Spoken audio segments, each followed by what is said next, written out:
आप देख रहे हैं इंडिया टाउन न्यूज, भारत की बात। नमस्कार, आप देख रहे हैं इंडिया टाउन न्यूज और मैं हूं आपके साथ निशा। स्वागत है आपका हमारे खास बुलेटिन दुर्ग भिलाई की खबरों में। तो चलिए बुलेटिन की शुरुआत करते हैं, पर उससे पहले एक नजर आज की हेडलाइंस पर। दुर्ग में 135 पौधों का रोपण, हरित दुर्ग का लिया संकल्प। पुलिस लाइन में बृहद पौधारोपण, पर्यावरण संरक्षण को लेकर पहल। दुर्ग में जुलूस मोहम्मदी, जुलूस में उमड़ा जनसैलाब। पुलिस प्रशासन रहा तैनात, जुलूस के पीछे चली सफाई मुहिम।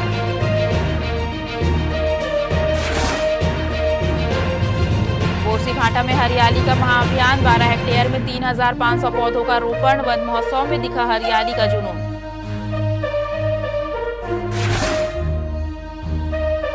कट्टे के साथ आरोपी गिरफ्तार, भिलाई में हथियारबंद युवक पकड़ा गया। 12 बोर कट्टा और राउंड बरामद।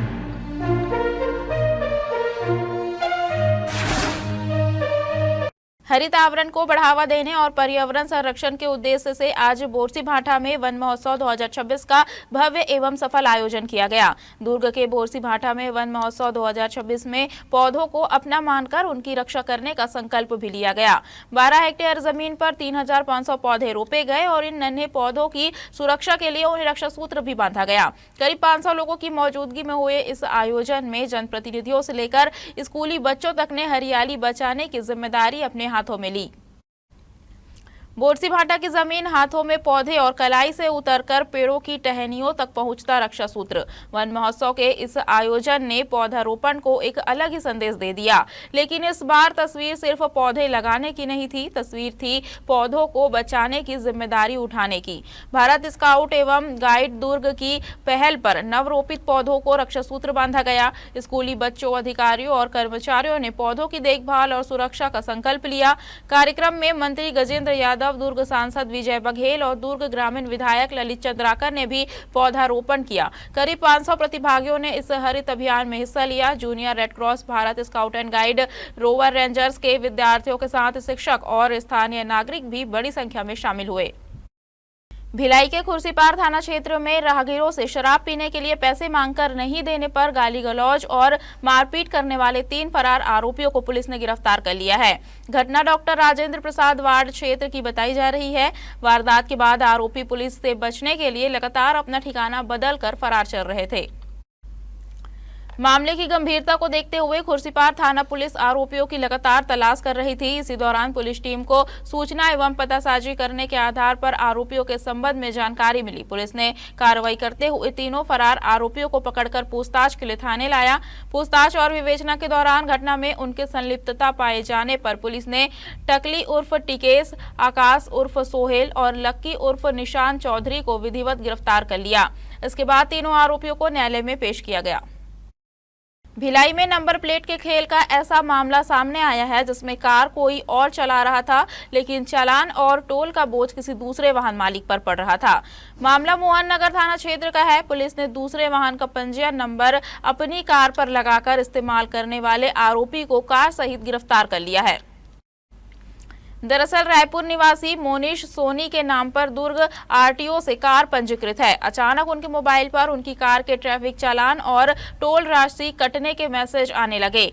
हैरानी इसलिए हुई क्योंकि जिस समय चालान और टोल की जानकारी आई उस वक्त उनकी कार उन स्थानों पर गई ही नहीं थी। जांच आगे बढ़ी तो सामने आया कि उनकी कार का पंजीयन नंबर किसी दूसरे व्यक्ति ने अपनी टोयोटा यारिस पर लगा रखा था। फर्जी नंबर प्लेट के जरिए वाहन दौड़ाया जा रहा था और उसका खामियाजा असली वाहन मालिक भुगत रहा था। करीब 2000 रुपए का ट्रैफिक चालान और 7 से 8000 रुपए की टोल राशि भी कट गई। शिकायत मिलते ही मोहन नगर पुलिस ने फर्जी नंबर वाली कार की तलाश शुरू की। जांच के दौरान रजत डोम हरिनगर क्षेत्र में संदिग्ध कार की पहचान हुई।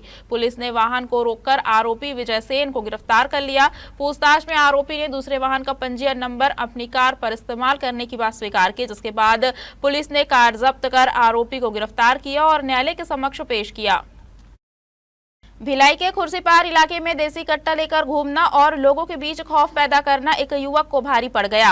उड़िया बस्ती और लक्ष्मी नारायण नगर में हथियार के साथ कुछ युवकों के घूमने और लोगों को डराने धमकाने की सूचना पुलिस को मिली थी। सूचना मिलते ही खुर्सीपार पुलिस मौके पर पहुंची और इलाके की घेराबंदी कर दी।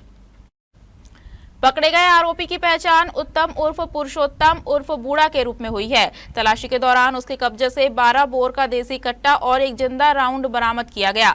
पुलिस ने आरोपी के खिलाफ आर्म्स एक्ट के तहत मामला दर्ज कर उसे गिरफ्तार किया है, न्यायालय में पेश किया है। अदालत से न्यायिक रिमांड मिलने के बाद आरोपी को जेल भेज दिया गया। मामले की जाँच में आरोपी का पुराना आपराधिक रिकॉर्ड भी सामने आया है। पुलिस के मुताबिक वर्ष 2021 में भिलाई 3 थाना क्षेत्र के एक मामले में आरोपी के खिलाफ धारा 302 आईपीसी के तहत अपराध दर्ज हुआ था और वह जेल में भी निरुद्ध रह चुका है। इसके अलावा उसके खिलाफ अन्य आपराधिक प्रकरण दर्ज होने की जानकारी भी पुलिस को मिली है। फिलहाल पुलिस फरार आरोपियों की तलाश में जुटी हुई है। भिलाई के सिविक सेंटर में इस बार ओणम सिर्फ उत्सव बनकर नहीं आया, बल्कि सुर, रंग और नृत्य के साथ कला के महाकुंभ में बदल गया। महात्मा गांधी कला मंदिर में 5 दिवसीय अखिल भारतीय कला समारोह रंग तरंग 2026 का भव्य शुभारंभ हुआ। केरल के लोक पर्व ओणम और कला उत्सव का यह संगम समारोह की खूबसूरती को और खास बना गया। दीप प्रज्वलन के साथ कार्यक्रम की शुरुआत हुई। वरिष्ठ रंगकर्मी, कवयित्री एवं साहित्यकार संतोष झांझी और सुप्रसिद्ध गायक एवं संगीत गुरु दीपेन हालदार ने समारोह का उद्घाटन किया। वक्ताओं ने कहा कि ओणम जहां खुशहाली और मिलजुल कर उत्सव मनाने का संदेश देता है, वहीं कला, भाषा और सीमाओं से परे लोगों को जोड़ने का काम करती है। उद्घाटन से पहले ही दिन बच्चों ने अपनी प्रतिभा से मंच पर रंग भर दिए। कहीं नन्हे कलाकारों की आवाज में सुर गूंजे तो कहीं ड्राइंग और पेंटिंग में उनकी कल्पनाओं ने कागज को जीवंत कर दिया। देश के अलग अलग हिस्सों से पहुंचे कलाकारों की प्रस्तुतियों ने भी दर्शकों का ध्यान खींचा। समारोह का एक प्रमुख आकर्षण 27 अगस्त को होने वाली स्वर्गीय कलावती सामंत स्मृति गायन प्रतियोगिता है, जिसमें अलग अलग आयु वर्ग के प्रतिभागी अपनी गायन प्रतिभा का प्रदर्शन करेंगे। आपको बता दें, प्रतियोगिता के लिए ऑन द स्पॉट रजिस्ट्रेशन प्रतिदिन सुबह 8 बजे किया जाएगा। 30 अगस्त तक चलने वाले रंग तरंग 2026 में नृत्य, नाटक, संगीत, ड्राइंग और पेंटिंग की प्रतियोगिताएं आयोजित होंगी। खास बात यह है कि यह आयोजन सिर्फ प्रतिभाओं को मंच देने तक सीमित नहीं है। आयोजकों का उद्देश्य जरूरतमंद कलाकारों और साहित्यकारों की मदद के लिए फंड जुटाना भी है। कुल मिलाकर भिलाई में इस बार ओणम की खुशियों सिर्फ फूलों और पकवानों तक सीमित नहीं रही। इन खुशियों ने सुरों का रूप लिया, रंगों में ढली और नृत्य की थिरकन के साथ रंग तरंग 2026 के मंच पर उतर आई। वक्त हो चुका है छोटे से ब्रेक का, बने रहिए नेट टाउन न्यूज के साथ। क्या आप बाल झड़ने से परेशान हैं? अब अपनाइए प्रकृति की शक्ति, पाइए घने चमकदार बाल और खूबसूरत दमकती त्वचा। प्रकृति का वरदान Rukhsana shine herbal beauty combo kit, प्राकृतिक जड़ी बूटियों से तैयार। अब पाइए खूबसूरत चमकते बाल और त्वचा। हर्बल गुणों से भरपूर ये कॉम्बो आपके बालों और त्वचा की देखभाल में मदद करता है। अब उपलब्ध Amazon, फ्लिपकार्ट और नीचे दिए गए लिंक पर अभी ऑर्डर करें और हर्बल केयर का अनुभव लें। दुर्ग में पर्यावरण संरक्षण और हरित दुर्ग के संकल्प को लेकर Lions club of Durg city एवं दुर्ग पुलिस के संयुक्त तत्वाधान में पुलिस लाइन दुर्ग स्थित परेड ग्राउंड में वृहद पौधारोपण कार्यक्रम आयोजित किया गया। कार्यक्रम में दुर्ग के उप पुलिस महानिरीक्षक एवं वरिष्ठ पुलिस अधीक्षक विजय अग्रवाल मुख्य अतिथि के रूप में उपस्थित रहे। कार्यक्रम के दौरान पुलिस अधिकारियों, कर्मचारियों और लायंस क्लब के सदस्यों ने पौधारोपण किया। इस दौरान कुल 135 पौधों का रोपण किया गया। साथ ही रोपित पौधों की नियमित देखभाल और संरक्षण करने का सामूहिक संकल्प लिया गया। आपको बता दें, पौधारोपण कार्यक्रम का उद्देश्य पर्यावरण संरक्षण के प्रति जागरूकता बढ़ाना, पुलिस लाइन परिसर में हरित क्षेत्र का विस्तार करना और लगाए गए पौधों के संरक्षण एवं संवर्धन के प्रति जिम्मेदारी सुनिश्चित करना रहा। इस अवसर पर वरिष्ठ पुलिस अधीक्षक विजय अग्रवाल ने पर्यावरण संरक्षण को सामूहिक जिम्मेदारी बताते हुए कहा कि प्रत्येक व्यक्ति को अपने जन्मदिन और अन्य विशेष अवसरों पर पौधारोपण करना चाहिए। उन्होंने पौधे लगाने के साथ साथ उनकी नियमित देखभाल और संरक्षण पर भी जोर दिया। ईद मिलादुन नबी के मुबारक मौके पर दुर्ग शहर में जुलूस मुहम्मदी का भव्य आयोजन किया गया। जामा मस्जिद से निकला जुलूस शहर के विभिन्न प्रमुख मार्गों से होते हुए वापस जामा मस्जिद पहुंचा, जहां इसका समापन हुआ। जुलूस में बड़ी संख्या में लोगों ने शामिल होकर उल्लास और आपसी भाईचारे का संदेश दिया। आपको बता दें, इस दौरान जुलूस में शामिल लोग शांतिपूर्ण तरीके से शहर का भ्रमण करते हुए पैगंबर हजरत मोहम्मद साहब की शिक्षाओं को याद करते नजर आए। वहीं जुलूस का मार्ग में जगह जगह स्थानीय लोगों ने स्वागत किया। कई स्थानों पर मीठे पकवान और शरबत का वितरण किया गया। वहीं लोगों के लिए पानी समेत अन्य सुविधाओं का भी इंतजाम किया गया। पूरे आयोजन के दौरान शहर में आपसी सौहार्द और भाईचारे की तस्वीर देखने को मिली। जुलूस-ए मोहम्मदी में सैकड़ों लोगों की मौजूदगी रही और लोगों में खासा उत्साह नजर आया। सुरक्षा एवं यातायात व्यवस्था बनाए रखने के लिए पुलिस और प्रशासन की टीम भी तैनात रही। दरअसल ईद मिलादुन्नबी के मौके पर आयोजित इस जुलूस-ए मोहम्मदी ने शहर में धार्मिक आस्था के साथ साथ सामाजिक एकता और सौहार्द का संदेश दिया। खास बात यह रही कि जुलूस के पीछे पीछे गौसिया कमेटी के सदस्य सड़क पर फैली गंदगी को साफ करते हुए आगे बढ़े। कमेटी के सदस्यों की इस पहल से स्वच्छता के साथ साथ सामाजिक जिम्मेदारी और आपसी भाईचारे का संदेश भी देखने को मिला। भिलाई नगर निगम की मानसूनी सामान्य सभा में इस बार विकास के मुद्दों से ज्यादा सवालों और आरोपों का शोर सुनाई दिया। स्ट्रीट पोल से लेकर असामान्य कर और खाद घोटाले तक बीजेपी पार्षदों ने खर्च के आंकड़ों को लेकर शहर सरकार को घेरा। मामला इतना गरमाया कि महापौर नीरज पाल ने भी जिम्मेदार अधिकारियों पर कार्रवाई की मांग कर दी। भिलाई निगम की सामान्य सभा और सदन में सवालों की बौछार। स्ट्रीट पोल, असामान्य कर और खाद घोटाले के मुद्दों पर बीजेपी पार्षदों ने दस्तावेज और आंकड़े सामने रखते हुए निगम की कार्यप्रणाली पर सवाल खड़े किए। विपक्ष का आरोप है कि कई विकास कार्यों में खर्च की राशि के आंकड़ों में गड़बड़ी है, कहीं जोड़ घटाव मेल नहीं खा रहा तो कहीं भुगतान की प्रक्रिया पर ही सवाल उठ रहे हैं। बीजेपी पार्षदों ने आरोप लगाया कि निगम की जिम्मेदारी तय किए बिना लगातार भुगतान किए जा रहे हैं और अधिकारियों की लापरवाही का खामियाजा शहर को भुगतना पड़ रहा है। हंगामे के बीच निगम आयुक्त ने पूरे मामले की जांच कराने की बात कही। वहीं महापौर नीरज पाल ने भी जांच के साथ साथ दोषी पाए जाने वाले अधिकारियों पर सख्त कार्रवाई की मांग कर दी। यानी सामान्य सभा में इस बार सिर्फ सवाल नहीं उठे बल्कि सदन में आंकड़ों का हिसाब कौन देगा वाला सवाल सामने सबसे बड़ा बनकर सामने आया। देखिए, आज नगर निगम में आज 25-15 एजेंडों पे आज सामान्य सभा बैठक बुलाई गई थी और उसमें आज शहर नगर निगम के अन्य विषयों पे भी चर्चा करनी थी। अन्य विषय का मतलब ये था कि नगर निगम में जिस प्रकार से संपत्ति कर में नगर की जनता से 1,03,400 या 700 की लगभग की आईडी है, संपत्ति कर आईडी है, आप उनसे शिक्षा का उपकर किस अधिनियम के तहत में लेते हैं जब आपका विद्यालय नहीं है। शहर के महापौर शहर की जनता को पता है, शहर में 2 प्रकार का अधिभार, संपत्ति कर ना पटाने पे 18% अधिभार जो कि आरबीआई के तहत में अगर फाइन भी लेते हैं तो 9.5% लेना है।